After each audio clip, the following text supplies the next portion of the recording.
ব্রিটেনের আকাশপথে রচিত হলো নতুন ইতিহাস।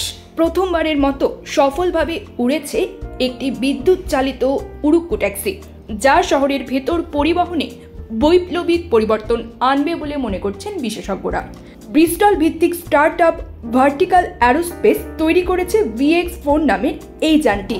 ঘন্টায় সর্বোচ্চ 240 কিলোমিটার গতিতে 160 কিলোমিটার দূরত্ব অতিক্রমে সক্ষম এ যানটি এক পাইলট সহ 4 জন যাত্রী বহন করতে পারে। কর্সওল্ডস এলাকায় পরীক্ষার অংশ হিসেবে VX4 সফলভাবে উড়েছে। প্রধান পরীক্ষাকারী পাইলট সাইমন ডেভিস বলেন, এটি আমার ক্যারিয়ারের সবচেয়ে বড় মাইলফলক।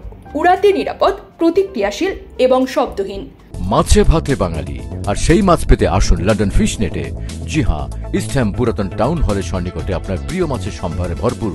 আসুন, দেখুন, বাজার করুন ছোট বড় সব ধরনের মাছ। বাহ, একই ছাদের নিচে প্রয়োজনীয় সবকিছু পাওয়া যায়।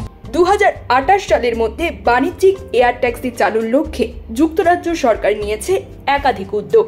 20 মিলিয়ন পাউন্ডের সরকারি সহায়তার পাশাপাশি গঠন করা হয়েছে রেগুলেটরি ইনোভেশন অফিস, যাতে প্রযুক্তিগত উদ্ভাবনে বাধা না আসে। এই পরিবেশ বান্ধব প্রযুক্তি যোগাযোগ ব্যবস্থায় নতুন যুগের সূচনা করবে বলে আশা করা হচ্ছে। যেমন ব্রাইটন থেকে হিথ্রো পৌঁছাতে লাগবে মাত্র 20 মিনিট। এরই মধ্যে যুক্তরাষ্ট্র ভিত্তিক জবি অ্যাভিয়েশন এবং ভার্জিন আটলান্টিক যৌথভাবে এমন ট্যাক্সি সেবা চালুর প্রস্তুতি নিচ্ছে, যার গতিবেগ হবে ঘন্টায় 320 কিলোমিটার। বিশেষজ্ঞরা বলছেন, ব্রিটেনের আকাশপথ হতে যাচ্ছে শহরের মধ্যে চলাচলের ভবিষ্যৎ। News desk, UKBD Times.